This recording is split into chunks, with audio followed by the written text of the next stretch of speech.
ആലായാൽ തറ വേണം, അടുത്തോരമ്പലം വേണം, ആലിന്നു ചേർന്നൊരു കുളവും വേണം.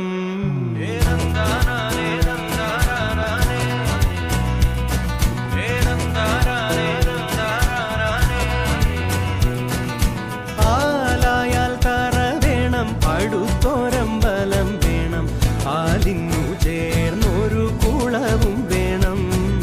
കുളിപ്പാനായി കുളം വേണം, കുളത്തിൽ ചന്ദമര വേണം, കുളിച്ചു ചെന്നകം പൂകാൻ ചന്ദന